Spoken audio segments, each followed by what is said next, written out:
Good afternoon, ladies and gentlemen. This is Bob Kay from Biker Pros. We're here at the Harley-Davidson Museum 2012 Custom Bike Show weekend. I have with me Kurt Peterson. Kurt's from Minnesota, and he's entered in our modified Harley class for the AMD qualifier event for the World Championship in Essen, Germany next year. Kurt's done a few of our shows. I think you took a first place in Minnesota. You've been at the World Championship. The modified Harley class is the premier class this weekend, being featured at the museum. Harley has made a commitment of $3,000 for the first place winner. Not only do they get $3,000, they get a brand new 120-inch Screaming Eagle engine. Plus, they made another generous offer yesterday. Bill Davidson came by, and he's going to give us opportunity for Kurt or one of the winners of this modified Harley class to display their bike in the Harley-Davidson Museum. So just for starters, Kurt, what do you think of the opportunities that Harley has brought to the table for the modified Harley competitors? Oh, I think it's great that Harley stepped up and helped out with this, and all it does is benefit the show circuit. Absolutely. You know, it's really something special that we're able to get together on the sacred grounds of the Harley-Davidson Museum and feature these custom bikes. Harley-Davidson recognizes the value of the input that they get from people not only seeing these bikes, but from talking to the builders. You know, they actually have a director of consumer experience, and they are a company that listens to their customers. So then you see a bike like Kurt's come along here, and there's a lot of subtleties, there's a lot of smoothness. Let's talk a little bit about this paint, Kurt. You know, paint is not the only thing here. There's a lot of stuff that goes in, but there's something special about the way you've done the paint treatment on this bike. What do you mean special? I'm a painter at heart, so I took my time on this thing.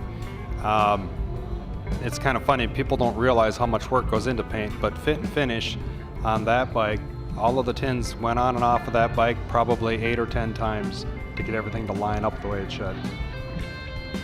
But there's also, there's a little sparkle. I mean, I don't know if you've changed the order that you put the paint on or whatever, but just seems to have a little metallic, a little pearl. I'm not a painter, so I don't understand how you achieve that. Just tell us a little bit about what your secret was in getting that type of finish. Well, it's relatively easy. The white is a white base, and then it's a ice pearl put in a clear, and the silver is a little bit off silver. It's not the brightest silver you could get. And then I used a mini flake in that. The thing I do a little bit different is, and it's really hard to notice unless you have them side by side, but instead of putting the pearl in a base coat clear, I like to put it in the catalyzed clear because it's suspended better and it has a little more kick to it. Well, it really seems to work. Let's talk about the design of the bike. You know, I mean, you do have the stretch bags and the tank seems to flow into the side covers. When you started this project, what were you going for? What was your motivation? I just wanted this thing to flow. I wanted it to flow nice and smooth. Well, you certainly have achieved that. You know, let's take a look at this back end, because when I take a look at this, there's a difference. You know, there's a lot of different fenders and stretch bag combinations.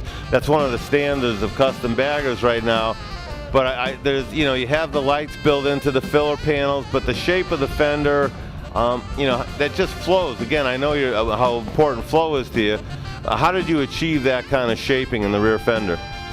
Well, I'll tell you, that's nothing but hard work, and that's actually going to be a Sumo product pretty soon, the Sumo-X, the company I own. That fender was actually the first time I tried.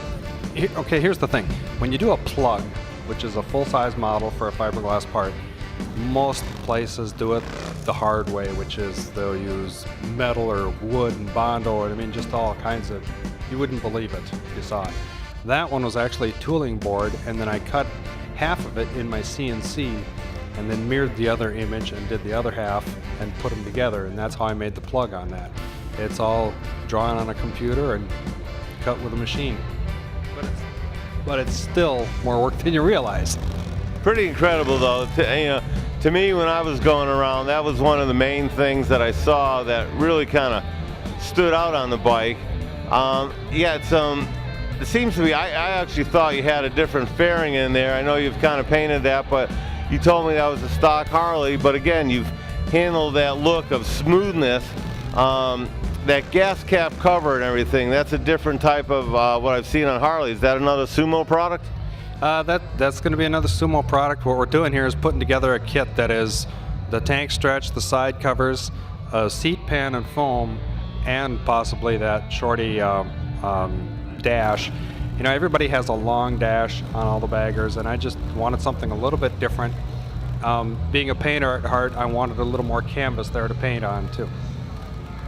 Well, I mean, there's a lot of neat little things. Guys ought to go check out Kurt's silver and white street glide over there. There's a lot of subtleties in there, make it a very nice project when it's all together. So Kurt, here we are at the Harley-Davidson Museum, sacred grounds as far as I'm concerned. How do you feel about this whole event and being here, and what's going on in the future for Kurt and Sumo? Well, this is the first time I've been to this rally, and I'm really starting to like it. It's a neat deal. It's not that terribly far from home for me. I plan on coming back next year. Well, that's great. I know we're going to see some more exciting things out of Sumo. You're a busy man. Don't forget, we have a ride-in show tomorrow. We'll probably have a couple hundred bikes there. This show, if you're interested, the award ceremony will be at 4 o'clock today.